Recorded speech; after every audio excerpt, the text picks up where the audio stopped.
Saudara-saudariku, hadirin sekalian, terkhusus barangkali seluruh dari stakeholder PT Pertamina EP, khususnya Pak Nanang Abdul Manaf, sahabat kami. Beliau sempat bersama di Libya dulu, 3 tahun terakhir tidak berjumpa. Alhamdulillah, semoga beliau dan jajaran semuanya disehatkan oleh Allah Subhanahu wa taala. Pak Alfian, Pak Khalid, ya, dan seluruhnya, dan hadirin sekalian tanpa kecuali, saya bermohon pada Allah Subhanahu wa taala semoga kita senantiasa dirahmati, diberkahi dan dimudahkan oleh Allah Subhanahu wa taala. Alhamdulillah, kita baru saja menunaikan salat zuhur berjamaah. Semoga salat kita diterima oleh Allah Subhanahu wa taala. Ada 2 hal yang paling penting tentang salat ini yang ditekankan dalam Al-Qur'an. Pertama, kenapa salat begitu penting ditunaikan? Karena ia akan menjadi pembeda antara Khalik dengan makhluk. Jadi kalau kita ingin bedakan Tuhan dengan hamba, maka di antara titik penting perbedaannya, kata Allah langsung, itu terletak pada aspek ibadah, khususnya sholat. Karena itu ketika Nabi Musa alaihi salam berkenan kemudian langsung diperintahkan oleh Allah, sehingga disebut dengan kalimullah, yang diajak bicara dan diperkenalkan tentang esensi ketuhanan Allah, maka disebutkan perintah langsung oleh Allah untuk menyembahnya dalam bentuk salat. Al-Quran surah ke-20 Taha ayat ke-14. Kata Allah, innani anallahu la ilaha illa ana fa'budni wa aqimis salata li dzikri. Ya Musa, tidak ada Tuhan, kata Allah, selain saya. Ya, maka jika engkau telah tahu saya Tuhan, bedanya Tuhan dengan makhluk, fa'budni, maka kewajiban engkau sebagai makhluk menyembah saya. Bagaimana caranya ya Allah, kata Musa? Kata Allah, wa aqimis salata, rahmatullah, wa aqimis salata lidzikri. Maka cara menyembahku itu adalah dengan salat. Karena itu semua nabi dan rasul, bahkan sebelum Nabi Muhammad SAW, diperintahkan oleh Allah untuk mengajak umatnya seluruhnya untuk salat. Ya, Nabi Isa alaihissalam salat. Anda buka Quran surah 19 Maryam ayat 31 sampai 33. Nabi Ismail alaihissalam, ya, kakeknya Nabi ke-29, salat. Bahkan meminta keluarganya salat. Quran surah ke-19 ayat 55. Wa kana ya'muru ahlahu bis-shalah. Nabi Zakaria, saudaranya Imran, salat. Quran surah ketiga, ya, ayat ke-38 sampai dengan 39. Ayat 39-nya tegas mengatakan, fanadathu malaika wa huwa qa'imun yusalli fil mihrab. Jadi kalau kita urutkan dari Nabi Muhammad SAW sampai Nabi Adam alaihissalam, semua menunaikan salat kepada Allah Subhanahu wa taala. Ya, Muhammad bin Abdullah bin Abdul Muttalib bin Hashim bin Abdul Manaf bin Qusay bin Murrah bin Kilab bin Ka'ab bin Ghalib bin Fihir bin Malik bin Nadar bin Kinana bin Khuzaimah bin Mudrikah bin Ilyas bin Nizar bin Mudar bin Ma'ad bin Adnan bin Addi bin Adri bin Muqawwam bin Nagur bin Tarikh bin Ya'rub bin Yasjub bin Nabit bin Ismail alaihissalam bin Ibrahim alaihissalam bin Azar atau bin Nahur bin Abir bin Kinan bin Arfakhshad bin Sam bin Nuh alaihissalam bin Mikhlail Matushala bin Kinan bin Anwas bin Tis bin Adam alaihissalam. Dari Nabi Muhammad SAW sampai Nabi Adam semua salat. Coba ulangi. Nanti dalil singkatnya dari Quran surah keempat ayat 163, paling kiri sebelah atas di mushaf. Inna auhayna ilaika kama auhayna ila Nuhin wan nabiyina min ba'di. Muhammad, apa yang kami telah wahyukan kepadamu sudah pernah pula kami sampaikan kepada Nuh alaihissalam dan nabi-nabi setelahnya. Kenapa tidak disebutkan Adam sebelumnya? Karena Adam itu nabi, bukan rasul. Nabi diberikan risalah untuk pribadi dan kalangan dekatnya, rasul diberikan risalah tugas untuk mengajak umat. Kenapa Nabi Adam bukan rasul? Karena zaman Nabi Adam belum ada umat, siapa yang mau diajak? Ya? Ini bagian pertama. Jadi kalau kita hari ini masih mendapat kesempatan sholat, alhamdulillah, ini artinya sampai hari ini kita masih benar-benar manusia. Kan kalau ada orang yang kemudian tidak mau beribadah apalagi sholat, terkhusus ketika dia beriman, maka penting dipertanyakan, masihkah ada iman dalam dirinya? Karena itu kata Allah dalam Al-Quran surah ke-8 ayat yang kedua, aku akan perdengarkan namaku, sehingga ketika disebutkan itu kita bisa menguji adakah getaran iman dalam jiwa kita. Quran surah 8 Al-Anfal ayat kedua. Innamal mu'minuna alladzina idza dzukirallahu wajilat qulubuhum. Sungguh orang yang masih punya iman itu, kalau diperdengarkan nama Allah kepadanya, akan ada getaran dalam jiwanya. Karena itu setiap hari 5 kali diperdengarkan nama Allah, untuk menguji di jiwa kita masih ada iman tidak. Bahkan dari bangun tidur, bayangkan waktunya dibagi sempurna persis. Dari mulai subuh baru bangun, menjelang ke siang, mau berakhir siang ke sore, sore pindah ke maghrib, hilang kemudian muncul gelap malam. 5 kali persis dibagi waktu, diperdengarkan untuk menguji. Kira-kira setelah subuh siang masih ada nggak iman? Sore masih ada nggak? Ya Allahu Akbar, Allahu Akbar. Karena itu kalau iman masih ada melekat di jiwa kita, demi Allah saya katakan, begitu kita mendengar suara azan, pasti hati kita akan mengatakan Allahu Akbar, Allahu Akbar. Wih, sudah azannya. Pernah begitu? Ya, walaupun mungkin setelah selesai la ilaha illallah baru azan, belum qomat. Ya, itu normal, gak apa-apa. Yang penting iman masih ada. Nah, ini menunjukkan ada getaran dalam jiwa. Satu itu. Yang kedua, ini yang jarang dimanfaatkan teman-teman. Jadi seringkali sholat dimaknai pada ibadah formal bagian pertama saja. Adapun yang keduanya, ini yang jarang digali. Padahal sekali saja dalam sehari, itu 5 kali Allah menunggu kita. Ternyata sholat itu satu-satunya wasilah ibadah yang disebutkan dalam Al-Quran untuk langsung memohonkan semua kebutuhan yang kita rasakan. Bahkan sebelum kita diminta sholat, itu kalimat pertamanya bukan ibadahnya. Kata Allah, kau punya masalah apa? Sedang butuh apa? Sedang punya problem apa? Buka Quran surah kedua Al-Baqarah ayat ke-45 sampai 46. Paling kanan pertengahan di usap. Wasta'inu bis-sabri was-salah. Perhatikan kalimatnya, indah sekali. Ya Allah menempatkan sholatnya bagian kedua. Kata Allah, wasta'inu, hai hambaku, jika kalian punya persoalan dalam kehidupan, maka perhatikan kalimatnya baik-baik, wasta'inu, mintakan solusinya kepadaku. Jadi kalau sedang punya masalah, bukan bikin status, gak akan selesai. Sedang eksplorasi minyak gak keluar-keluar, bikin status, duh susah sekali yang ngebornya, gak akan selesai. Jalan macet, bikin status, Jakarta macet, ya gak akan selesai. Ya, apa yang harus dilakukan? Kata Allah, jika anda beriman kepadaku, yakin denganku, maka wasta'inu, punya persoalan minta kepada Allah. Caranya bagaimana? Satu, bisabri, terima dulu masalah itu, jangan dikeluhkan. Kaidah lain muncul, karena mustahil saya akan titipkan persoalan kalau tidak anda mampu mengatasinya. Kaidah Quran surah kedua ayat 286, kita hafal ayatnya. La yukallifullahu nafsan illa wus'aha. Perhatikan kaidahnya. Allah tidak mungkin menguji seorang hamba di luar batas kemampuannya.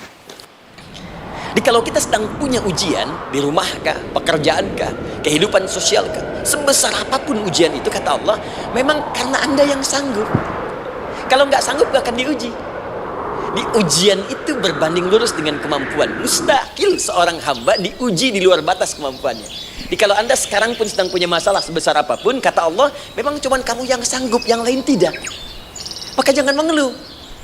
Jangan anda katakan, ya Allah, why me? Kenapa saya? Kata Allah, why not? Memang kamu yang mampu, yang lain tidak. Nah, ketika anda bisa menerima itu dengan sabar, baru datang kalimat kedua, wassalah. Kemudian datang tunaikan sholat dan mintakan solusi kepadaku lewat sholat. Ya, sedikit ya, lihat sini. Saya berikan sedikit uraian Al-Quran. Saya boleh menulis ini? Boleh ya? Ibu, maaf, agak jauh. Ibu kelihatan ini? Oh, belum saya tulis. Bagaimana bisa kelihatan? Luar biasa. Cuma di Pertamina belum ditulis sudah kelihatan. Maaf, lihat sini. Wasta'inu. Baik, ya. Saya ingin sedikit sekali. Ini redaksi Quran itu indah sekali diksinya. Wasta'inu. Lihat sini. Kata Allah, jika anda punya persoalan dalam hidup, maka mintakan solusi. Terima dulu masalahnya dengan sabar, karena kita dipercaya oleh Allah. Ini cara memahaminya. Allah aja percaya dengan kita. Masa kita nggak percaya dia? Allah yakin dengan kita, kita mampu. Masa kita nggak yakin? Terima dengan sabar. Kemudian wassalah, mintakan solusinya lewat salat. Kata perintahnya dibuka dengan kalimat wasta'in. Kalau kita ingin rubah kata perintah ini, fi'il amr, ingin dirubah ke dalam bentuk permohonan, minta, maka rubah kalimatnya menjadi nasta'in. Lihat, nasta'in. Baik, Wasta'inu, kata Allah, kalian punya persoalan, ayo minta solusi padaku. Terus kita pengen minta, ya Allah, kami ingin minta. Maka dalam bahasa Arab, kalau kita ingin merubah kalimat ini ke dalam bentuk permintaan, kita katakan nasta'in. Saya tanya pada Anda, pernah nggak dalam sholat kita mengucapkan kalimat nasta'in? Ada? Masih ingat? Baik, apa kalimatnya? Iyyaka na'budu wa iyyaka nasta'in. Perhatikan, iyyaka na'budu wa iyyaka nasta'in. Iyyaka na'budu, iyyaka, ya Allah, Engkau perintahkan aku untuk ibadah. Maka sekarang aku ibadah, sholat hanya kepadamu saja. Kan kata Allah, kamu sholat. Terus kita katakan, iyyaka na'budu. Sekarang kami sholat, ya Allah. Nama lain sholat itu ibadah. Kalau kita ibadah, na'budu. Dari mana tahunya nama lain sholat ibadah? Quran surah ke-20 ayat ke-14. Fa'budni wa aqimis sholata li dzikri. Ibadah kepadaku caranya sholat. Maka saat sholat kita katakan, iyyaka na'budu. Ya Allah, Engkau perintahkan aku untuk ibadah. Sekarang aku ibadah. Wa iyyaka nasta'in. Dan sekarang aku sedang punya persoalan, ya Allah. Aku punya masalah. Aku punya problem. Dan aku yakin hanya Engkau yang pasti akan menyelesaikannya. Ketika Anda mengatakan iyyaka nasta'in, perhatikan hadis qudsinya. Hadisnya qudsi. Ya. Al-Imam Al-Bukhari meriwayatkan, Imam Muslim meriwayatkan, An-Nasa'i meriwayatkan dari sahabat Abu Hurairah radhiyallahu taala anhu. Ada lagi yang dari sahabatnya Anas bin Malik. Perhatikan kalimatnya. Idza qala al-'abdu iyyaka na'budu wa iyyaka nasta'in, jika hambaku dalam salatnya benar membacanya, benar dari awal salatnya sampai dengan kalimat iyyaka na'budu wa iyyaka nasta'in, ya Allah, sekarang aku ibadah kepadamu dan sekarang aku punya persoalan. Aku mohonkan solusinya darimu. Kata Allah, hadza baini wa baina 'abdi. Ini perjanjian antara aku dengan hambaku. Wali 'abdi. Hadisnya qudsi. Wali 'abdi, kalau hambaku benar salatnya sampai kalimat ini, masa'alah, apapun yang dia minta sekarang aku akan kabulkan. Aku akan kabulkan. Pertanyaan saya, berapa di antara kita yang sholat sampai detik ini ribuan kali ruku dan sujud yang memanfaatkan momentum ini untuk memohon? Siapa di antara kita yang ketika sholat memohon kepada Allah solusi? Jangan-jangan selama ini sholat itu hanya menjadi formalitas saja. Takbir, ruku, sujud, salam, selesai. Takbir, ruku, sujud, salam, selesai. Padahal Allah sudah menunggu, hambaku, kamu itu punya masalah apa? Makanya setiap waktu dibagi 5 supaya hidup kita ringan. Subuh ke zuhur punya masalah, zuhur sholat. Begitu kita mohon, tuntas masalah itu. Zuhur ke asar punya persoalan, asar sholat. Dijawab oleh Allah, tuntas persoalan itu. Karena itu semua nabi dan rasul, bahkan orang soleh, ketika punya persoalan dalam hidupnya, even itu hanya menulis karya ilmiah, maka mereka akan memulai dengan sholat dan minta kepada Allah Subhanahu Wa Taala. Teman-teman kenal Nabi Zakaria? Bagus. Baik, di sana belum tulis, sudah kelihatan. Sini kenal Nabi Zakaria, alhamdulillah. Tapi nggak apa-apa. Saya ke Sukabumi, Pak. Ada yang kenal Fir'aun? Kenal Fir'aun, kenal, bagus. Sukabumi hubun dunia, suka itu hubun, bumi itu dunia. Baik. Teman-teman, Nabi Zakaria itu diuji oleh Allah. Maaf, belum punya keturunan. Dan semua nabi punya ujian. Jadi jangankan kita, nabi aja yang jelas surganya punya ujian. Ya, Anda pernah sakit, Nabi Ayub sakitnya lebih parah dari kita. Ya, Anda di keluarga belum ada keturunan, Nabi Zakaria pernah lebih daripada kita. Sampai rambutnya memutih, fisiknya sudah letih, dan menurut medis, maaf sekali, istrinya divonis tidak mungkin punya keturunan, monofus dan mandul, mustahil. Secara klinis, gak mungkin. Secara medis, tidak mungkin. Maka Allah tunjukkan satu isyarat yang sangat luar biasa. Jika Anda mendapati situasi makhluk mengatakan ini mustahil dan sudah angkat tangan, ini tanda pertama dari Allah, langsung tinggalkan pendapat manusia, langsung memohon kepada Allah. Maka turunlah beritanya di Quran surah ketiga Ali Imran ayat 38 sampai 39. Paling kanan sebelah atas di mushaf. Sekarang perhatikan kalimatnya, saya mau sambungkan dengan Al-Fatihah tadi. Hunalika da'a Zakaria rabbah. Di mihrabnya Nabi Zakaria salat bermohon kepada Allah. Qala rabbi habli min ladunka dzurriyyatan thayyibah.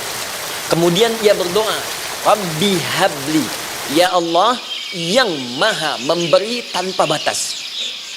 Ini adab pertama kalau teman-teman mau berdoa, sebut nama Allah sesuai dengan hajat kebutuhan kita.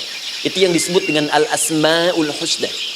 Di asma'ul husna itu bukan nama-nama indah yang sekedar dihafal, bukan. Tapi nama yang diberikan oleh Allah sesuai dengan kebutuhan hidup kita. Dalilnya Quran surah ke-17 ayat 110. Ya, paling kanan sebelah atas di mushaf ke pertengahan. Ya, kata Allah, "Qulid Allah." Jika Anda punya persoalan, sebut nama Allah. Allah Awir Rahman atau Ar-Rahman.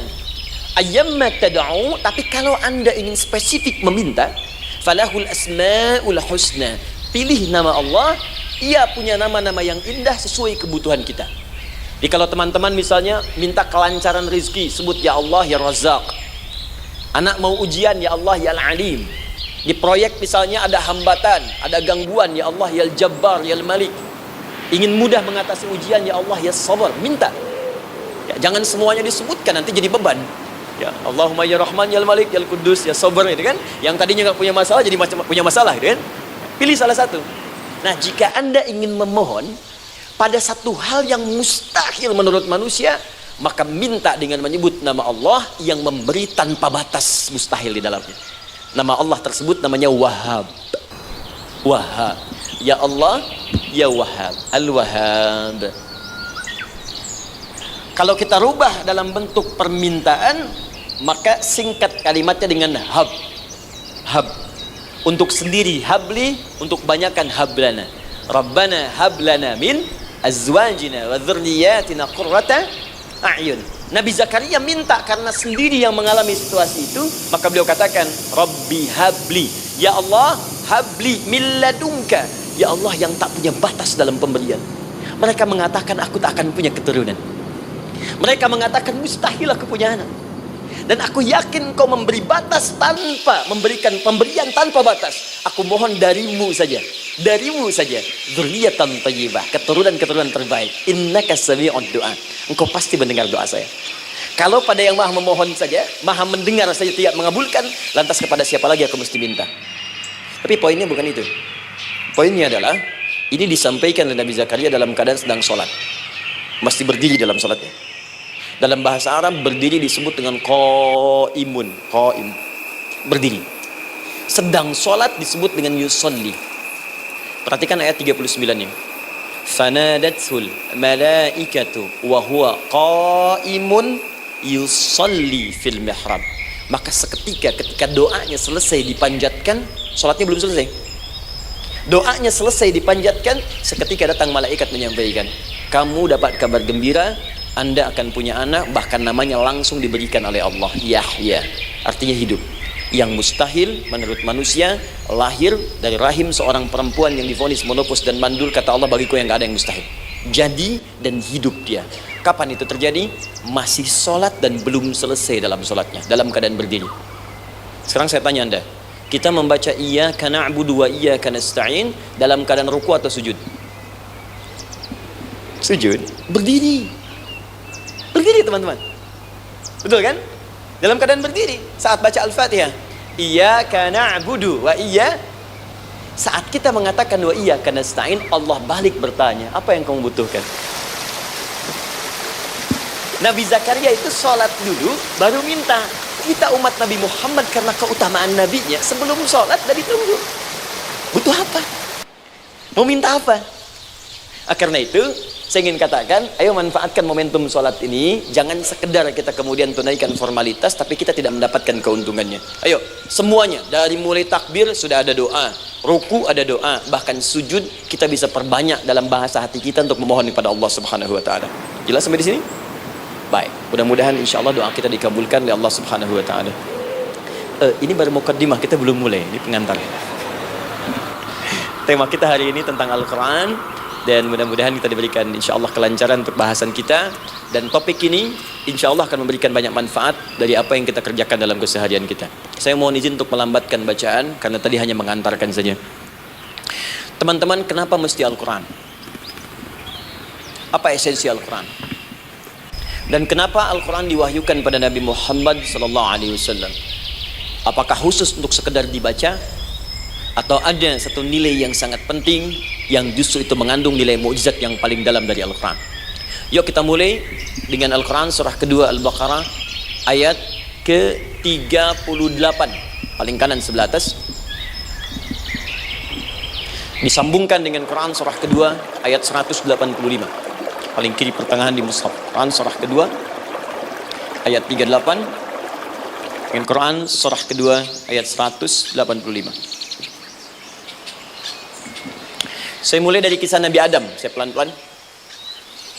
Nabi Adam saat diciptakan oleh Allah, kemudian diberikan informasi bahwa beliau akan bertugas di bumi, beraktivitas di bumi. Disampaikan di Quran surah kedua ayat 30, paling kiri sebelah atas. Wa idh qala rabbuka lil malaikati inni ja'ilun fil ardi khalifah. Kata Allah, dan pelajari, ingat ketika kami menyampaikan pada para malaikat, kami akan menugaskan satu makhluk manusia namanya Adam di bumi, tugasnya untuk menjalani hidup di bumi. Nah, secara singkat, setelah Nabi Adam turun ke bumi di awal masa bersama Sayyidah Hawa ya alaihi wassalam, maka ternyata bersamaan dengan turunnya Adam dan Hawa ke bumi itu, mereka berdua dibekali petunjuk, yang dengan petunjuk itu, ini yang dahsyat, Allah jamin semua aktivitas hidupnya dari mulai yang sederhana sampai yang kompleks, pasti jika diikuti petunjuk ini, dia akan senang menjalaninya dan akan tenang mendapatkan hasilnya. Ya, perhatikan kalimatnya. Quran surah kedua ayat 38. Fokus. Qul nahbitu minha jami'a. Kata Allah, sekarang tiba saatnya. Adam, Hawa, turun kalian ke bumi. Kalau setan kita tinggalkan aja ya. Ini kita bahas Adam dulu. Turun kalian semua ke bumi.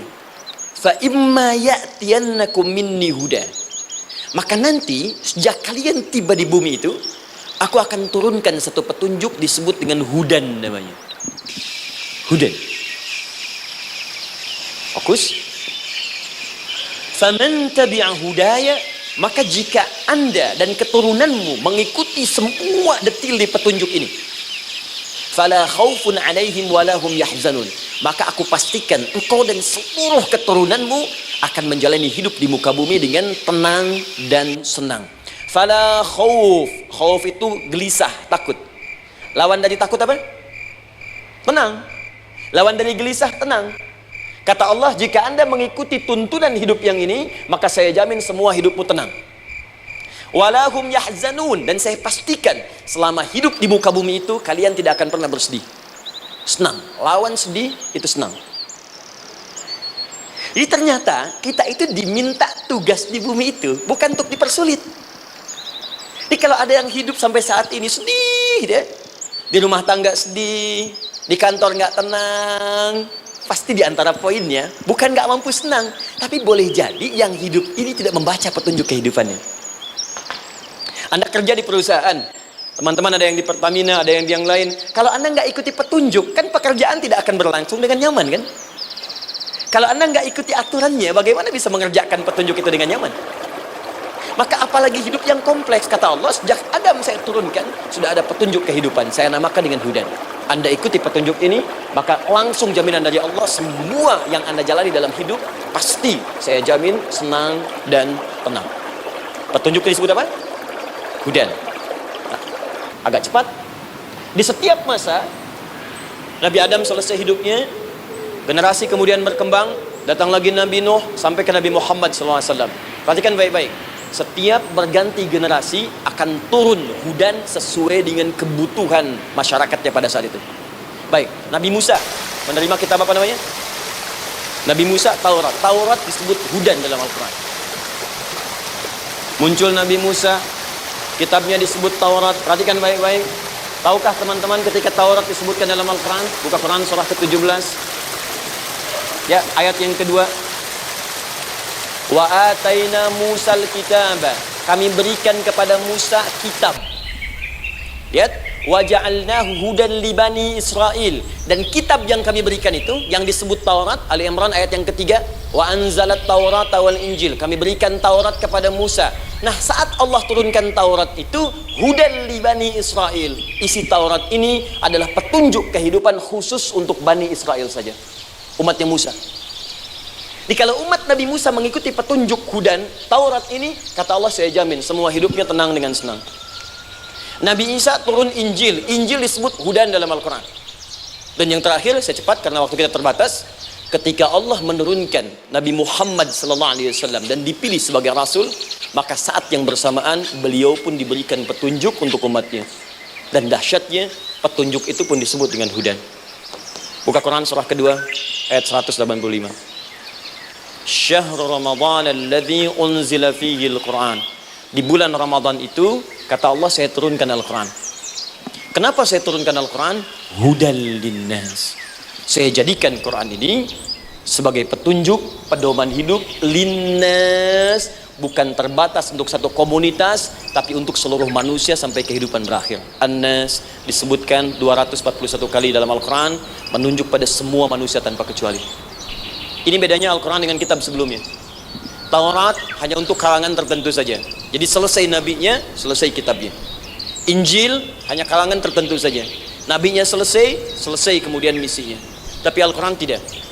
Ini kalimat pertama langsung dari Allah. Walaupun nabinya wafat, tapi karena Al-Qurannya didesain oleh Allah untuk seluruh manusia sampai kehidupan berakhir, maka pasti Al-Quran itu di setiap masa akan mampu dijadikan pedoman dalam kehidupan.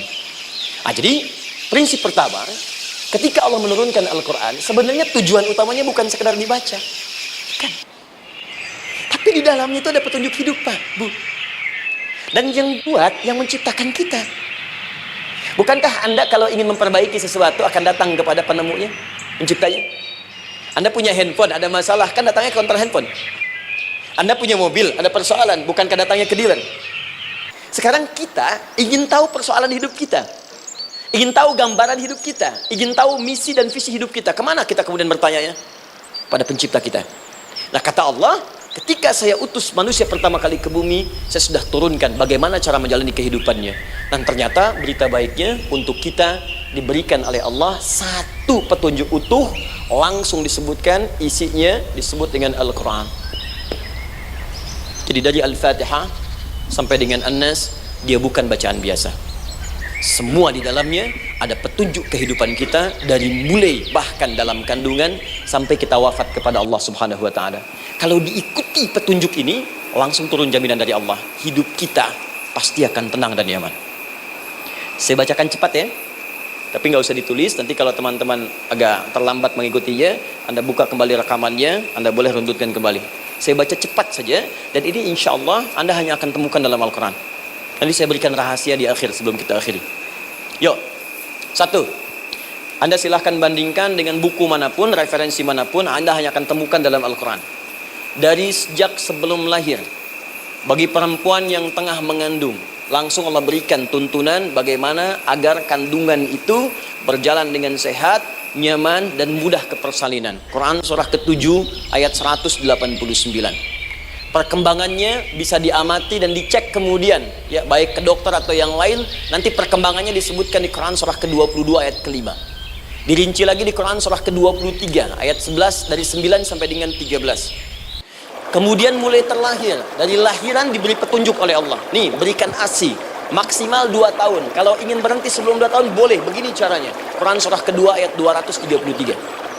Dari sampai usia 2 tahun menjelang balik, kata Allah berikan 4 pendidikan dini.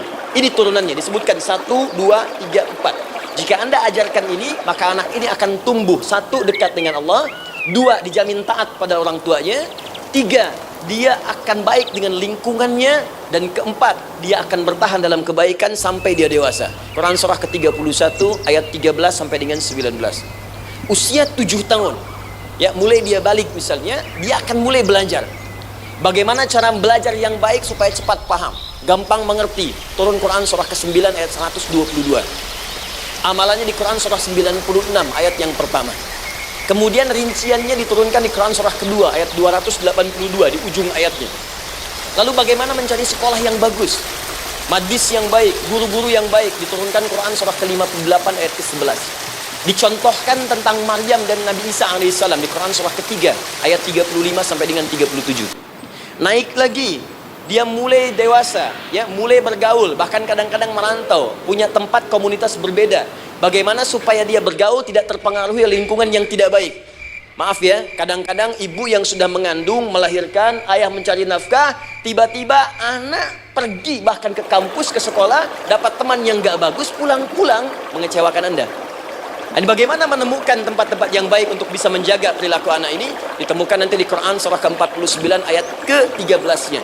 Dirinci perkembangannya di Quran surah ke-12 Yusuf ayat 2 sampai dengan ayat 29-nya. Sampai ketika dia akan mulai kemudian menikah. Kata Allah, pilih pasangan yang baik dengan ta'aruf, berikan mahar yang sempurna. Quran surah ke-4 ayat ke-4. Kemudian dia mulai menikah. Kata Allah, sebelum menikah, pelajari dulu fikih nikah. Banyak orang yang menikah tapi karena tidak belajar tentang persoalan rumah tangga, apa yang akan terjadi di rumah tangga ini. Betul Pak, Bu. Kata Allah, ini kalau kamu berbuat begini akan ada miskomunikasi. Kalau ada miskomunikasi, persoalannya akan begini, solusinya begini. Maka diturunkan dasarnya di Quran surah ke-30 ayat 21, detailnya di Quran surah ke-4 ayat 34 sampai dengan 35. Paling kiri sebelah atas sampai dengan ke tengahnya. Anda berlanjut, diterangkan oleh Allah, hei, tugas suami saat mulai pertama kali menikah, maka tugas yang pertama siapkan untuk mencari nafkah. Bagaimana caranya ya Allah? Diturunkan oleh Allah. Satu, jangan takut kehilangan rezeki. Jangan pernah mencuri, jangan pernah ngambil punya orang, karena punya kamu akan saya berikan sempurna. Kamu ngambil punya orang, maka kamu akan menyulitkan diri sendiri. Itu akan dikembalikan pada yang berhak. Ya, turun Quran surah ke-51 ayat 22. Dirinci, begini cara nyarinya. Quran surah kedua ayat 168. Kalau Anda ingin cepat baru bergerak, rizkinya sudah dapat. Quran surah kedua ayat 172. Ada yang dahsyat, dia belum keluar, rizkinya yang mendatangi dia. Jadi nanti di Al-Quran ada 8 jenis rizki. Di antara yang paling hebat, ada yang belum Anda datang, rizkinya sudah menjemput. Ada orang mendatangi rizki, ada rizki mendatangi dia. Contoh, Al-Imam Asy-Syafi'i sedang berdiskusi dengan Imam Malik, gurunya. Kata Imam Asy-Syafi'i, Syekh, rizki itu mesti saya cari dulu, baru kita dapat. Kata gurunya, ya Syafi'i, ada rizki yang cukup kita beramal dekat kepada Allah, dia akan datang tanpa kita cari dengan ikhtiar manusia. Kata Syafi'i, mustahil. Kata Quran kan kita kerja dulu, baru datang. Kata Imam Malik, gurunya, kamu yang belum sampai, kita amalkan ini, rizki datang. Maka berhenti sampai di situ. Imam Syafi'i pamit. Di jalan tiba-tiba beliau mendapati ada panen anggur, Pak, Bu. Terus dipanggil sama yang punya kebun. Ya, pemuda, katanya, sini, mau bantu nggak? Kalau kamu bantu, kami berikan anggurnya. Maka beliau bantu, panen, petik, sampai setelah selesai diberikan anggur yang besar-besar, hanum. Senyum, senang beliau. Ternyata senangnya bukan karena dapat anggur. Senangnya karena merasa pendapatnya benar. Kalau saya nggak bantu panen ini, nggak akan dapat saya anggur. Cuma karena saya bantu, saya diberi ini. Maka rasa senangnya inilah dibawa kemudian kepada gurunya, ingin laporan. Tapi perhatikan adabnya. Dia tidak mengatakan, guru, nih saya benar. Kalau saya nggak ikut panen, nggak dapat saya ini. Perhatikan kalimat Asy-Syafi'i. Guru, tadi saya di jalan, dipanggil oleh pemilik kebun, ikut panen anggur. Begitu saya bantu, saya diberikan anggur ini. Beliau tekankan dengan kalimat yang kencang pada kalimat, begitu saya bantu, saya dapat anggur ini. Imam Malik tersenyum mengatakan, Masya Allah Syafi'i, luar biasa. Ini siang begitu panasnya. Tadi saya mau keluar ngajar, terfikir di benak saya, Allah, kalau ada anggur yang besar-besar, enak rasanya. Tiba-tiba kamu datang bawa anggur.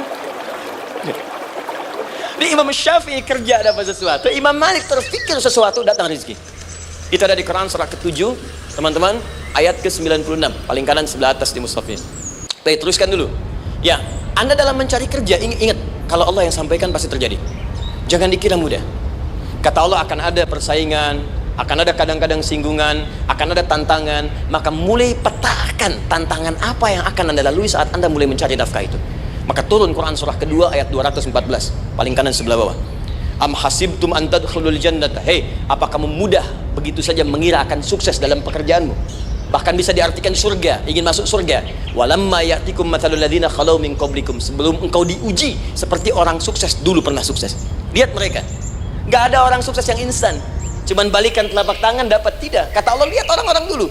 Lihat orang-orang hebat dulu. Bagaimana mereka bisa kaya, bisa sukses, bisa punya posisi. Masathumul ba'sa, petakan olehmu tantangan apa yang akan dihadapi saat engkau bekerja itu. Satu, kata Allah, ba'sun, ada yang ringan. Ya, ba'sa jamak dari kata ba'sun. Dua, dara, ini sudah menengah, jamak dari kata durun. Tiga, zilzal, ini yang paling tinggi puncaknya. Jadi kalau Anda sudah mendapatkan ini, yakinlah, berarti Anda akan mendapatkan posisi yang tinggi. Karena mustahil orang besar diuji dengan ujian yang kecil. Zilzal, ini bagian ketiga. Ba'sun, mulai. Kira-kira tantangan-tantangan ringan apa saja yang akan Anda hadapi? Ya, kalau saya contohkan misalnya dengan contoh yang lain singkat, Anda mau ke masjid, ingin konsisten, mulai hijrah, ingin dekat dengan Allah, tiba-tiba yang tadinya nggak mau ke masjid, mulai ke masjid, diuji dengan hujan. Yang kecil, rintik-rintik, shower. Begitu hujan, orang Arab mengatakan kalau hujannya bisa lewat tanpa payung pun, orang Arab mengatakan la ba'sa. La ba'sa ini ringan. Orang kita sambungin, labas. Dari bahasa Arab, lewat.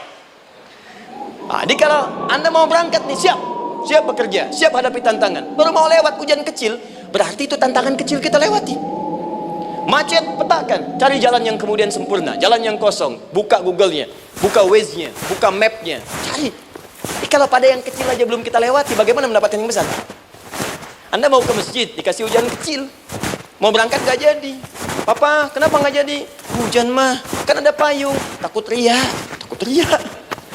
Tuh. Setelah itu darwa, maaf, tantangan fisik. Kadang-kadang mulai ke fisik, mulai mengganggu, ya, maaf, dirincikan kemudian oleh Al-Quran. Turun Quran surah ke-21 ayat 87 sampai 88, kisah Nabi Yunus alaihissalam. Yunus beraktivitas, bekerja, bukan berarti nggak ada tantangan. Kadang-kadang dibawa, kadang-kadang diusir, kadang-kadang Anda dapat misalnya proyek, kadang-kadang sudah mulai masukkan tender, tiba-tiba gagal, diserobot orang, kadang-kadang orang yang dapat, Anda yang ngajukan, itu biasa. Kata Allah itu biasa, bukan cuma Anda, yang lain pun ada. Bukankah Allah ajarkan kisah Sayyidah Hajar alaihissalam dengan Ismail?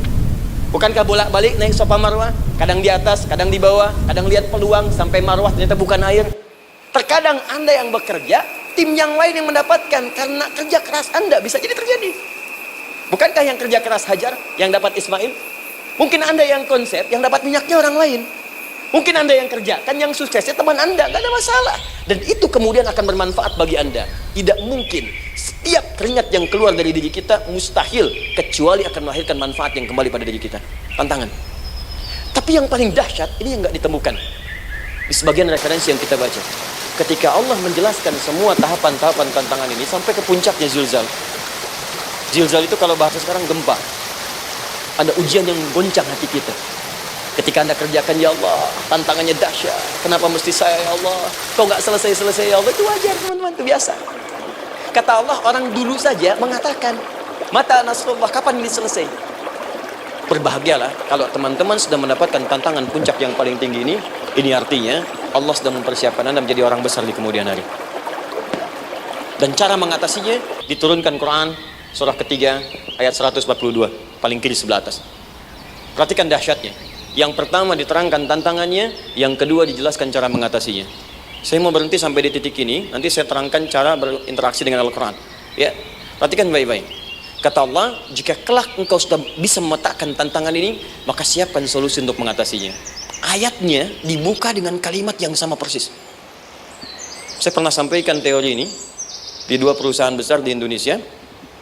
Yang pertama, ada satu perusahaan, karena ini direkam saya nggak sebutkan perusahaannya, perusahaan otomotif besar, sedang turun drastis, kemudian juga ada inflasi yang tinggi. Itu saya terangkan teori Quran. Dia praktekkan berhasil, Pak. Padahal saat itu saya presentasi di depan non-muslim. Non-muslim. Sales-salesnya se-Indonesia dikumpulkan, saya bedah tentang ini, dan mereka berhasil. Sampai sekarang naik lagi. Yang kedua sama, ini direkturnya juga non-muslim, tapi nggak apa-apa, kita diskusi. Dan mau mendengar teori ini, dan praktekkan, naik. Ya, dulu di satu perusahaan minyak juga sedang turun, karyawan semua dikumpulkan, lalu kita bahas tentang ini, kita terangkan. Yang ini yang paling menarik dari Al-Quran. Kalimatnya sama persis, Quran surah ketiga ayat 142. Am hasibtum an tadkhulul jannata. Apa Anda duga akan begitu mudah mendapatkan kesuksesan dalam hidup? Tolong fokus baik-baik. Jangan selalu mengartikan jannah dengan surga. Karena asal kata jannah itu artinya kesuksesan, kebahagiaan yang belum tampak. Surga, kenapa disebut dengan jannah? Karena itu puncak kebahagiaan kita yang belum nampak sekarang. Ya, saya kasih rahasia ya. Ini antara kita saja nih. Kalau ada kata jim dengan nun di depannya, itu pasti tidak nampak, tersembunyi. Apapun tambahannya. Ya, misal, jin kenapa disebut dengan jin? Karena memang ketika diciptakan, dia tidak tampak, tersembunyi.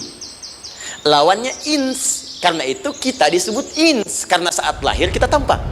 18 kali disebutkan dalam Al-Quran. Ya ma'syaral jinni wal ins, wa ma khalaqtul jinna wal ins. Jadi jin disebut jin karena memang fitrahnya tersembunyi, gak nampak. Jadi kalau ada jin melakukan penampakan, itu jin sedang kena masalah, sedang keluar dari fitrah. Sama dengan manusia, harusnya tampak. Jadi kalau ada manusia yang senang sembunyi-sembunyi, dia sama dengan, bukan saya yang bilang, sedang punya masalah. Ke kantor sembunyi-sembunyi, hati-hati Pak Alfian tuh. Biasa ada pintu depan, masuk pintu belakang. Suami di rumah buka WA sembunyi-sembunyi, Bu hati-hati tuh. Pulang lewat pintu belakang, berarti sedang punya persoalan dalam hidup. Setiap ada jim dengan nun, pasti tersembunyi. Ibu punya janin, rahim, dalam rahim ada janin. Kenapa disebut dengan janin? Jim nun, ya nun. Karena sosok itu belum nampak dalam pandangan kita. Nanti kalau sudah lahir, baru tampak. Jannah, kenapa disebut jannah? Karena belum tampak dalam pandangan kita, nanti kelihatan. Karena itu dalam Al-Quran, kata jannah itu tidak dikhususkan dengan surga, tidak dikhususkan dengan surga. Kadang-kadang menunjuk aspek kesuksesan yang belum tampak. Anda mau ngebor minyak, minyaknya belum tampak, belum kelihatan. Anda mau kerja, ya hasilnya kan belum tampak, baru ikhtiar sekarang. Karena itu orang Arab disebut kaya kalau mereka mendapatkan kebun yang tak tampak sebelumnya. Kebun anggur, bukan kurma, kalau kurma banyak. Kebun anggur, ada apel, ada jeruk, sampingnya ada sungai-sungai, disebut dengan jannah. Ya, kalau punya unta, nggak kaya di Arab, biasa. Karena yang kelihatan padang pasir, unta, hitam, merah, biasa. Tapi kalau sudah punya kebun, kebun anggur yang sulit di padang pasir ada kebun, itu baru disebut kaya. Karena itu orang Arab kadang mengartikan jannah dengan aspek kesuksesan yang belum tampak. Diartikan dengan kebun anggur, kebun apel, dan macam-macamnya. Perhatikan, am hasibtum an tadkhulul jannah. Apa Anda duga ingin sukses itu begitu mudah? Sukses jadi tidak. Walamma ya'lamillahu alladhina jahadu minkum wa ya'lamas sabirin. Perhatikan baik-baik. Sebelum Allah memastikan pada diri Anda terdapat dua hal yang paling utama untuk mengatasi tantangan tadi. Satu, jahadu, kesungguhan, serius. Jadi kalau mau sukses mesti serius, kerja serius, cintai pekerjaan Anda, ya, belajar anak-anak serius, pastikan belajar dengan serius. Jangan cuma anak-anak duduk paling belakang, nggak pernah nanya, kadang ngantuk, pulang, ujian, besoknya mau ujian baru belajar. Ya, sistem SKS, sistem kebut. Ya, kadang-kadang sejam, Bu, Pak. Saya pernah ada orang di luar ngadu waktu di Libya, Ustaz, gimana ini orang Indonesia? Kenapa? Saya belajar 3 bulan, besok mau ujian. Teman antum orang Indonesia pinjam catatan saya, baru semalam dia dapat 8, saya 7,5. Saya bilang, Anda belum tahu sistem SKS itu. Baik, ya. Tapi itu bukan solusi. Begitu ujian selesai, ilmu lupa. Itu poinnya. Jadi kalau hanya sekedar ilmu dipakai untuk ujian, pada prakteknya nggak akan terpakai. Di banyak anak sekolah sekarang hanya belajar untuk ujian saja. Padahal kalau dipraktekkan, kadang kaitan dengan agama tinggi, Bu, Pak. Fisika itu dengan agama itu tinggi. Gaya F1 sama dengan F2, gaya gerak sama dengan gaya dorong.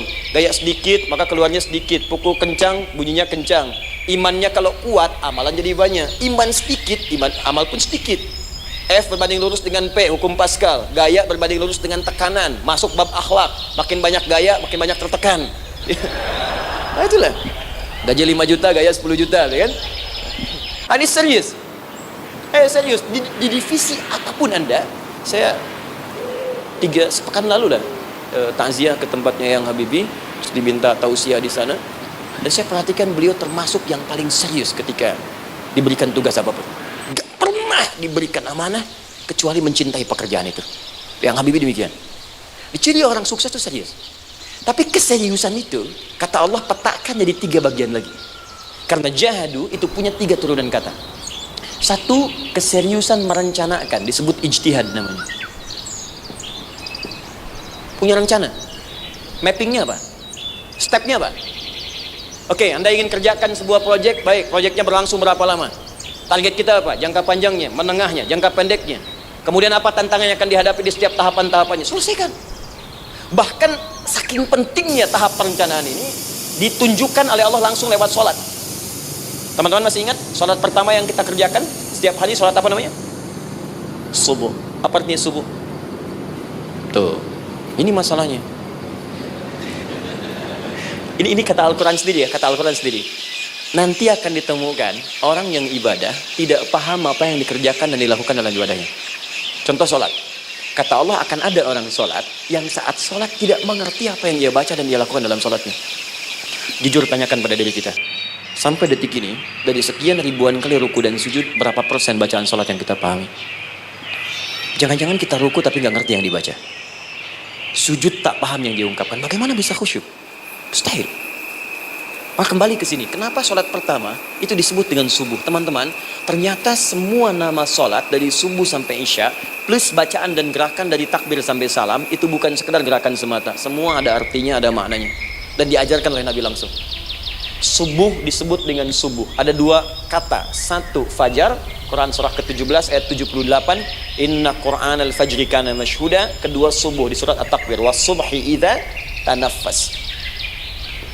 Kenapa disebut fajar? Fajar itu pancaran positif, pancaran kebaikan. Jadi kalau yang baik disebut fajar. Kalau yang jelek disebut fujur. Fujur ada di Quran surah 91 ayat 7 sampai 8. Wa nafsi wa ma sawaha fa'alhamaha fujuraha wa taqwaha. Fujur itu rambatan, gelombang buruk yang muncul dari nafsu. Ya, ditembuskan ke elemen tubuh kita. Misal gini. Tiba-tiba pengen marah. Ya, di tubuh kita mengatakan melotot, maka ini ada pancaran di hati kita nyambung kemudian ke mata. Ini rambatan dari sini ke mata disebut fujur namanya. Mau ke tangan pukul, masuk ke tangan. Itu rambatannya disebut fujur namanya. Ya. Yang baiknya disebut fajar. Ya, misal saya ingin sholat, tiba-tiba hati mengatakan sudah azan, merambat ke kaki, cepat melangkah, cepat wudhu. Nah, itu rambatannya disebut fajar namanya, atau infajar. Ini pasti ada, ya. Fujur nama lainnya nafsu. Disebutkan 115 kali dalam Al-Quran. Takwa, rambatan fajar, sumbernya takwa. Disebutkan 115 kali dalam Al-Quran. Di jiwa kita ada takwa, ada nafsu. Takwa yang dorong malaikat disebutkan 88 kali dalam Al-Quran. Nafsu yang dorong setan disebutkan sama 88 kali. Di setiap Anda akan mengerjakan satu hal, pasti akan yang mendorong pada yang baik, akan mencegah dari yang baik itu nafsu. Pasti itu. Pak Alpian mau tanda tangan proyek. Tiba-tiba disodorkan, Pak, ini Pak, kok begini proyeknya? Perbaiki, karena ada yang nggak beres. Tapi fee-nya lumayan Pak, 1 miliar. Nggak bisa, jiwa takwa mengatakan jangan terima Pak. Bapak mengatakan maaf, ini jari tahiyat, gak akan pernah dipakai maksiat. Perbaiki, datang lagi. Ini Pak, kok sama? Fee-nya diperbaiki Pak, 100 miliar. Nafsunya mulai berkata, terima. Takwanya bilang, jangan. Hanya beliau katakan, tangan tahiyat gak akan pernah dipakai maksiat. Tapi tunggu, saya istiqoroh dulu.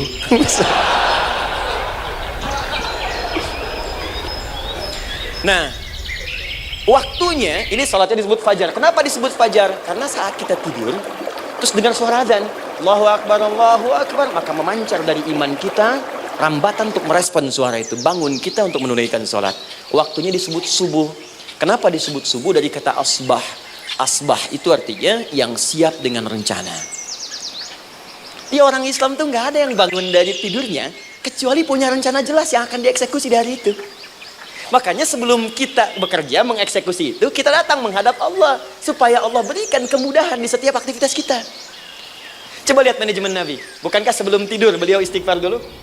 Dirinci pekerjaannya, dicatat yang akan dikerjakan besok, istighfar 70 kali, 100 kali, sehingga dengan istighfar saat tidurnya tenang.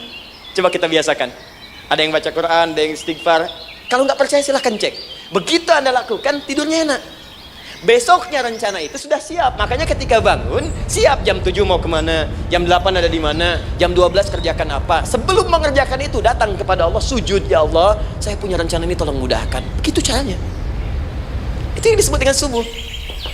Nah, sekarang kembalikan peta hidup kita mau seperti apa ke depan. Ijtihad. Yang kedua, kalau sudah jelas konsepnya, visinya sudah ada, maka jihad. Yang kedua, jihad. Jihad itu eksekusinya, aksinya, actionnya, perjuangan fisiknya. Rencananya apa? Tahajud malam nanti. Bismillah. Jam berapa? 2:30. Baik, yuk kita mulai rencanakan. Eksekusi rencananya. Bagaimana cara kita bangun 2:30? Pasang alarm. Jam berapa alarm dipasang? 3 kali. Pertama setengah 2, kedua 2 kurang seperempat, ketiga jam 2 lewat seperempat. Baik. Alarm pertama untuk mematikan alarm kedua matikan alarm ketiga. Ketiga siap-siap. Baik. Siap, bangun. Jihad. Awas, ini penting ya. Jihad itu jangan dipersempit maknanya kepada situasi peperangan saja, tidak. Banyak jihad itu luas sekali medannya. Karena jihad itu perjuangan fisik. Dan maaf sekali, dalam konteks perang pun bukan menyerang orang, tapi membela diri saat diserang. Di Islam itu bukan agama ekspansi. Cek di sejarah, nggak ada Islam menyerang. Yang ada itu membela diri saat diserang. Atau saat orang lain dizalimi dan kita diminta untuk terlibat, kita membantu. Ini bukan dalam konteks sekarang yang banyak dibincangkan, tembak orang, bom orang, nyerang orang, bukan. Itu waktu kejadian bom Tamrin itu pertama, saya di Lampung posisinya. Itu begitu meledak, tuar. Pertanyaan pertama Pak di Balistani, Ustaz, apakah bom di Jalan Tamrin termasuk jihad fisabilillah? Saya bilang, Pak, sependek pengetahuan saya, jihad fisabilillah itu jihad di jalan Allah, bukan di Jalan Tamrin. Kaidahnya beda. Nah, misal mencari nafkah itu jihad. Cari nafkah jihad. Quran surah keempat ayat 34, paling kiri sebelah atas. Tugas pertama ketika menikah, kata Allah, ar-rijalu qawwamuna 'alan nisa. Setiap lelaki itu diminta oleh Allah untuk mengatur bagian rumah tangganya. Jadi pemimpin di rumah tangganya. Ya bima faddalallahu ba'dahum 'ala ba'din, karena diberikan kemampuan untuk memimpin. Di pemimpin itu ada di suami. Dan ciri khas pemimpin, Bu, biasanya ciri khas pemimpin apa, Bu? Bukan tegas, bukan. Ciri khas pemimpin itu tidak mau dipimpin. Makanya kalau ada sesuatu, masukkan lewat usulan, jangan beri saran. Kalau saran susah, itu pemimpin. Baik, tapi yang paling luar biasa kata Allah, perhatikan kalimatnya indah sekali. Wa bima anfaqu min amwalihim. Saya berikan tugas untuk mencari nafkah. Ketika seorang lelaki bertugas mencari nafkah, ingat ya, konteks apapun, kalau perempuan nanti bekerja bukan nafkah poinnya. Bisa hobi, ya, bisa aktivitas, tapi nafkah kalau sudah menikah itu ada pada suami. Perempuan tidak. Kalaupun tidak dilarang perempuan bekerja, tidak. Sayyidah Aisyah mengajar, ada yang para sahabiah jadi perawat, ya, ada yang pengajar. Banyak dulu sahabat Nabi yang perempuan mengajar. Ya kan ada pelajaran-pelajaran khusus perempuan. Ya ada bagian perawat, ada dokter. Ini kan yang ngandung perempuan, masa yang perisa laki-laki? Ya, ada bagian perempuan tertentu. Silakan bekerja boleh, tapi nafkah laki-laki. Begitu lelaki meniatkan pekerjaannya karena Allah untuk mencari nafkah, itu setiap langkahnya jihad fisabilillah. Wafat syahid. Maaf ya, apakah selama Anda bekerja sudah diniatkan ibadah? Jangan-jangan cuma kerja aja. Kalau cuma kerja, apa bedanya Anda dengan yang belum beriman? Anda wafat juga, kerja di gedung yang sama, berangkat menemukan kemacetan yang sama. Apa bedanya iman kita dengan yang lain? Satu, kita pasti wafat, pasti pulang. Dan kita nggak bisa pilih. Ya, nggak bisa pilih. Antum bisa duluan, saya belakangan mungkin. Atau ditukar, saya belakangan, Anda duluan mungkin. Atau memang saya bisa duluan. Ya, duluan menyolati Anda. Oke, paham ya? Jadi ibu di rumah jihad, Bu, pada anak, perawat, mengandung itu sudah jihad. Jadi kalau wafat dalam proses saya melahirkan atau sedang mengandung itu syahid. Itu jelas nggak ada perbedaan pendapat. Anak-anak yang sekolah niatkan ibadah, Bu, Pak. Mohon maaf ya, mesti ada bedanya. Iman kita di rumah mesti itu terpancar kepada anak-anak. Ajarkan mereka sekolah yang baik. Pilih sekolah yang mengajarkan sholat, mengajarkan baca Quran. Sekarang banyak kok. Fisikanya bagus, Qurannya bagus, kimianya bagus, sholatnya juga bagus. Cari. Kalau bisa dunianya bagus, akhirat bagus, kenapa hanya pilih dunia saja? Siapkan. Itu jihad. Terakhir, tidak mudah mengeksekusi ini. Pasti ada tantangan yang ketiga. Namanya mujahadah. Mujahadah. Tantangan mengatasi gejolak jiwa. Kadang-kadang malas, capek, ya, belum eksekusi dilakukan, sudah berdebat pada yang tidak penting, sehingga tidak menghasilkan kesimpulan, ragu-ragu, khawatir, maka atasi semua itu. Turun Quran surah kedua ayat 216. Kutiba alaikumul qitalu wa huwa kurhul lakum. Kalau engkau sedang tidak nyaman, maka perangi ketidaknyamanan itu jika engkau ingin mendapatkan kesuksesan yang telah engkau cita-citakan. Asa an takrahu syai'an fa huwa khairul lakum. Boleh jadi apa yang engkau tidak rasakan sekarang, engkau rasakan gak enak, gak nyaman, di balik itu Allah sedang siapkan sesuatu yang lebih baik untukmu. Wa asa an tuhibbu syai'an fa huwa syarrul lakum. Mungkin yang engkau harap-harap sekarang boleh jadi itu belum baik untukmu sekarang. Allahu ya'lamu wa antum la ta'lamun. Karena Allah lebih tahu masa depan, engkau pikiranmu pendek sampai di sini saja. Maka teman-teman sekalian, kembalikan lagi, tidak pernah Anda akan temukan dalam Al-Quran kecuali bimbingan hidup yang semuanya nyata. Silahkan cek. Itu baru pekerjaan. Belum ibu di rumah, ibu capek merawat anak, kadang mengeluh, kadang nangis, turun Quran surah ke-17 ayat 23. Kadang-kadang ada beda pendapat dengan suami, Quran surah ke-4 ayat 34 sampai 35. Masalah kondangan saja Pak, bisa beda pendapat. Ya. Ya Pak, kan ada family gathering malam, Mama pakai baju apa ya? Hijau apa yang biru? Masya Allah, kata Anda biru bagus mah. Kata Mama kayaknya hijau deh Pak. Tuh. Nanya tapi udah punya jawaban. Ya, bagus kalau dipakai, begitu keluar kuning. Naik lagi, Anda udah 40 tahun, anak masih ada, turun Quran surah ke-46 ayat 15. Kemudian naik lagi sampai Anda sepuh, sampai kembali ke keadaan tidak normal seperti anak-anak lagi, Quran surah ke-22 ayat ke-5. Sampai ada amalan, kalau Anda jangan kira Anda akan hidup selamanya, Anda pasti wafat. Quran surah ke-3 ayat 185. Bahkan diajarkan kalau wafatnya ingin enak, begini caranya. Pelajari Pak, jangan cuma dunia, kita akan meninggal. Ini ada di Quran, kalau pengen meninggalnya enak, begini caranya. Ya kalau nggak percaya silahkan amalkan, nanti kita akan lihat di akhir. Ya. Betul, akan kelihatan. Quran surah ke-89 ayat 27 sampai 30.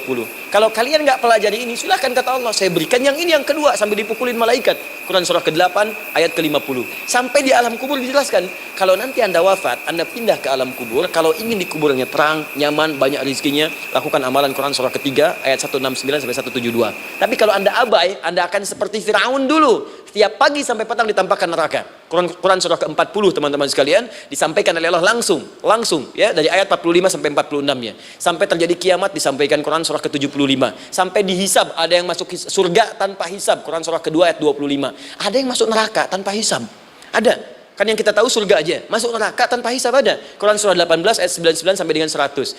Sampai disebutkan surga yang paling indah nomor 1 bersama Nabi dan orang-orang soleh. Jadi kalau Anda masuk sini, tetangga Anda semua Nabi. Ya, depannya Nabi Ibrahim, belakangnya Nabi Musa misalnya, samping kirinya Nabi Yusuf, ya, samping kanan Nabi Muhammad SAW. Itu cuma 3 golongan, orang soleh, para syuhada, orang-orang jujur dalam kehidupan dunianya. Jadi kalau Anda jadi pekerja yang jujur, taat kepada Allah, Anda berpotensi masuk surga bersama semua Nabi dan Rasul yang pernah diutus. Ya, baik, itu ada di Quran surah ke-4 ayat ke-69. Ada yang kedua di taman surga, Quran surah ke-51 ayat 15 sampai dengan 18. Ada yang surga seluas langit dan bumi, Quran surah ke-3 ayat 133 sampai 134. Ada yang neraka yang biasa, ya, sebiasa-biasa nerakanya kebakar juga. Quran surah 4 ayat 56. Tingkat paling tinggi neraka jahanam untuk 2 golongan, munafik, ingat, munafik dan kafir. Jadi kalau Anda pun muslim, jauhi perbuatan munafik, karena munafik akan mengantarkan langsung ke dalam neraka jahanam. Quran surah ke-4 ayat 140. Mana yang tidak ada? Mana yang enggak ada di Quran? Semua ada. Bisnis ada, ya, birokrasi ada, diplomasi ada, mengajar ada, ilmu ada. Karena itu saya mau tutup, jika kita ingin benar mengeluarkan petunjuk ini, seperti orang dulu pernah melakukannya, maka kata Allah, melalui lisan Rasulullah, turun Quran surah ke-29 ayat ke-45. Satu ini aja kita kerjakan, insya Allah ini akan beda kita rasakan. Utslu ma uhya ilaika minal kitab. Jika kalian kemudian hidup di muka bumi, maka keluarkanlah bimbingan dari Al-Quran sesuai dengan kebutuhan kita secara tematik. Utslu itu dari kata tilawah. Tilawah itu baca, pahami, amalkan. Karena itu setiap kita baca Al-Quran, di sampingnya pasti ada yang menerjemahkan supaya kita paham. Betul kan? Ketika ada yang baca Al-Quran, di sampingnya ada siapa? Ya, sari tilawah kan? Baik, sari tilawah itu bahasa Indonesia. Ya, sari, sebetulnya tilawah saja. Tapi mungkin saat yang menerjemahkan dulu pertama di Indonesia, namanya Bu Sari. Karena itu disebut sari tilawah. Ya, kalau Adi mungkin ada di tilawah gitu kan? Nah, jadi teman-teman, caranya begini. Anda keluarkan sesuai kebutuhan. Enggak semua ayat Quran mesti kita kaji. Kalau mau dari awal dari akhir, bagus. Kalau baca silahkan, hatamkan, Nabi juga hatamkan. Tapi kalau Anda ingin ambil sesuai passion kita, Anda pebisnis, kenapa nggak mengeluarkan ayat bisnis di Quran? Teman-teman yang diperminyakan, keluarkan ayat-ayatnya ada. Quran surah At-Tur, surah 52 itu, keluarkan. Ya, wal bahrul masjur. Dan jika Anda akan melakukan eksplorasi di laut, carilah laut yang punya, nih kualifikasi begini. Yang di bawahnya ada endapan tanah yang melahirkan api, kata Allah tuh. Itu potensial ada minyaknya. Kalau yang kerja di batu bara, turun Quran surah Fatir, surah 35, ayat 27 sampai 29. Ini jenisnya. Ada yang kelihatan dari jauh, ada yang harus digali, ada yang kelihatan dari jauhnya kelihatan hijau, ada kelihatan menghitam. Disebutkan langsung. Ada. Kenapa nggak Anda turunkan dalam bentuk-bentuk tematik yang itu bagian kita? Ada yang pokok, ada yang spesifik. Yang pokok tentang sholat, karena semua orang sholat. Tentang ayah. Anda jadi ayah berapa tahun? Kenapa nggak dikeluarkan di Quran ayat-ayat tentang ayah?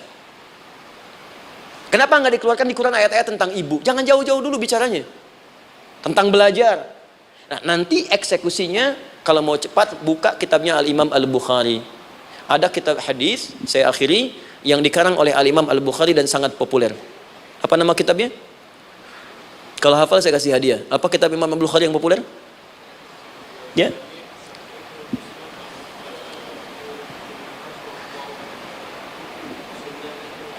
Taib, Anda saya kasih hadiah umrah. Taib. Insyaallah. Januari awal, insyaallah ada yang kami hadiahkan umrah dari atlet peraih Asian Games. Ya, Anda boleh ikut nanti. Ya, ada juga saya senang saya cinta dengan bangsa ini. Jadi ada peraih Asian Games medali emas yang kemarin, itu akan kita berangkatkan umrah semua peraih medali emasnya. Nanti gelombang pertamanya bulan Januari. Ya, 2020 nanti sekitar 3 bulan lagi, insyaallah Anda nanti akan mengikuti. Ada juga nanti dari kalangan Polri, ada TNI juga yang akan ikut dan saya sertakan. Baik. Al-Jami As-Sahih Al-Musnad Al-Mukhtasar min umuri Rasulillah sallallahu alaihi wasallam wa sunanihi wa ayyami. Itu namanya. Ayo ulangi. Disingkat Sahih Al-Bukhari. Kenapa saya bacakan lengkap? Bukan karena singkatannya, tapi banyak orang sekarang baca buku, baca kitab hanya langsung ke isinya. Padahal setiap ulama ketika menuliskan judul kitabnya, itu pasti ada petunjuk di dalamnya. Kata Imam Al-Bukhari, Al-Jami As-Sahih, kitab ini saya buat sebagai petunjuk umum miniatur kehidupan Nabi yang bisa kita ambil hikmahnya sekarang. Jadi kalau kita pengen tahu bimbingan Nabi di masa lalu, supaya kita terapkan sekarang, buka kitab saya ini. Semuanya mustad bersambung kepada Nabi. Sahih saya pastikan, saya teliti satu-satu. Al-Mukhtasar, saya persingkat, gak bertele-tele. Nah, ini poinnya. Min umuri Rasulullah sallallahu alaihi wasallam wa sunani wa ayyamihi. Ini semua pekerjaan Nabi selama 24 jam. Secara singkat saya tutup dibagi 97 pembahasan. Setiap 97 pembahasan, satu babnya itu berisi bimbingan hadis-hadis Nabi. Di situ ada bab tentang bisnis, kitabut tijarah. Bab tentang ilmu, kitabul ilmi. Bab bahkan tentang sakit, kalau pengen cepat sembuh apa? Kitabul marid. Bab tentang pemerintahan, kitabul imarah. Bab tentang penguatan iman supaya naik gak turun-turun, kitabul iman. Anda tinggal pilih profesi apa, cari Sahih Al-Bukhari, harganya murah. Maaf, dibandingkan pulsa Anda pun masih murah kitab Al-Bukhari. Ya, beli 4 jilid cuma 350.000 yang bahasa Arab saja. Ya, kalau mau terjemahan, cari terjemahannya. Ya, dapatkan itu, keluarkan babnya sesuai profesi kita. Itu ketika dibuka kitab ini, yang pertama muncul ayat Quran dulu. Ini ayatnya, ini hadisnya. Ini ayatnya, ini hadisnya. Teman-teman gak usah baca semuanya, keluarkan passion Anda apa, di situ belajar. Sebulan saya belajar ini, besok saya pindah lagi. Sebulan topik ini, besok ke topik yang lain lagi. Saya kira insya Allah kalau itu kita terapkan dengan baik, maka Al-Quran akan hidup dalam seluruh aktivitas kita dan mudah-mudahan keberkahan akan diturunkan oleh Allah Subhanahu Wa Taala. Ya, tidak cukup dengan amin, mulai dulu. Ya, mulai dulu, petakan dulu, eksekusi dulu. Saya kira itu yang saya sampaikan. Anda punya hak dan kewajiban. Hak Anda sudah dapatkan dan kewajiban kita semua untuk kembali beraktivitas. Saya mengucapkan terima kasih atas undangan dari pihak Pertamina untuk Anda seluruhnya. Saya ingin tanya, kalau jamaah di sini ada berapa kurang lebih? Kurang lebih yang rutin 500 ada 550. Baik, nanti saya hadiahkan mushaf sebanyak 550. Ya, dan itu nanti setiap ada kajian atau zuhur salat Anda bisa baca di sini, baca mushafnya. Kemudian yang kedua, saya nanti berikan buku untuk bacaan. Ya, itu buku yang saya berikan insyaallah tentang manusia. Jangan-jangan selama ini kita jadi manusia, kita tidak tahu mau kemana kita. Ya, itu saya keluarkan dari Al-Quran langsung, seperti apa Allah menerangkan tentang kemanusiaan kita. Saya juga hadiahkan sejumlah yang sama 550. Nanti satu orang bisa mendapatkan satu-satu. Dan terakhir barangkali mau hafal Quran? Oh mau, baik. Alhamdulillah. Alhamdulillah. Saya berikan mushafnya yang spesial. Nanti kita mulai dengan 10 juz dulu ya. Nanti saya berikan At-Taisir yang 10 juz. Itu ada mudah untuk bisa menghafal Quran. Mulai dari 10 juz dulu, nanti bisa disempurnakan. Saya berikan 550 Quran khusus untuk dijadikan sebagai hafalan. Nanti cara menghafalnya bisa dibuka saja di YouTube. Nanti di situ ada cara kami menjelaskan. Dan bulan depan kita ada karantina akbar. Jadi menghafal Quran dalam 30 hari. Alhamdulillah angkatan pertama sudah selesai. Ada yang hafal 24 hari, 23 hari. 30 juz, bukan juz 30 ya. Ada yang 30 hari. Ya, ada juga. Sekarang sedang gelombang kedua. Mudah-mudahan di Pertamina ini juga insyaallah dalam proses bekerja ada juga yang menghafal dan hafal Quran insyaallah ya. Saya kira itu nanti pulang dari sini dikabari Kalau ada mobil disiapkan, kalau tidak ada kami juga coba antarkan. Nanti kami siapkan dan mudah-mudahan bisa bermanfaat untuk teman-teman. Kalau ada yang bisa saya lakukan untuk bersinergi di sini untuk membuat teman-teman lebih dekat dengan Allah, sampaikan dan saya dengan senang hati. Ya, saya datang sendiri, tulis sendiri, nerangin sendiri, ngapus sendiri, gitu kan. Terus juga berikan apa yang Anda butuhkan. Kalau dengan semua itu Anda belum juga dekat dengan Allah, ya saya harus bagaimana lagi, gitu kan. Baik. Kita berdoa, mudah-mudahan doa kita dikabulkan Allah. Ada 3 cara berdoa. Pertama, cukup dengan hamdalah kalau singkat. Kedua, kalau ada perselisihan, kifaratul majlis. Dan yang ketiga, kadang Nabi berdoa, sahabat mengikuti dalam momentum yang khusus. Saya ingin menggabungkan ketiganya. Mudah-mudahan dengan itu keberkahan diberikan luas kepada kita semua. Alhamdulillahi Rabbil Alamin. Hamdan syakirin, hamdan na'imin, hamdan yuwafi ni'amahu yukafi mazida. Ya Rabbana lakal hamdu wa lakal syukru kama yanbaghi li jalali wajhikal karim wa li 'azimi sultanik. Allahumma salli wa sallim wa barik ala rasulika karim nabiyyikal amin sayyidina Muhammadin wa ala alihi wa sahbihi ajma'in. Allahumma rabbana la tada' lana fi maqamina hadha wa fi kulli maqamin dhanban illa ghafartah. Ya Allah, kami mohon jika ada satu pun di antara kami saat ini yang hadir membawa ya Allah dosa-dosa dalam dirinya, jangan biarkan yang meninggalkan tempat ini kecuali Engkau telah ampuni segala dosa-dosanya. Wala hamman illa farajtah. Ya Allah, jika ada di antara kami yang tengah hadir saat ini ada kegelisahan dalam jiwanya, maka mohon jangan biarkan yang meninggalkan tempat ini kecuali Engkau telah tenangkan keadaan hatinya. Allahumma wala asran illa yassartah. Ya Allah, jika ada di antara kami yang tengah mengalami kesulitan baik di pekerjaannya, kehidupan rumah tangganya, maka dengan keikhlasan amalnya ya Allah angkat dan ringankan segala kesulitannya. Allahumma wala maridan illa syafaitah. Jika ada di antara kami yang tengah Engkau uji dengan penyakit seberat apapun, maka mohon angkat dan sembuhkan segala penyakitnya. Allahumma yassir lana umurana wa la tu'assir alaina. Ya Allah, mudahkan semua urusan kami, jangan berikan kadar ujian yang tidak kami sanggup mengatasinya, ya arhamar rahimin. Allahumma alif baina qulubina, ati anfusana taqwaha wa zakki anta khairu man zakkaha anta waliyuha wa maulaha. Ya Allah, mohon lembutkan hati kami untuk saling bersaudara dalam kebaikan, jauhkan kami dari perpecahan ya Allah, dan bersihkan jiwa kami agar kami bersih keadaan jiwa untuk bisa beramal dalam kebaikan dengan mendapatkan ridhamu.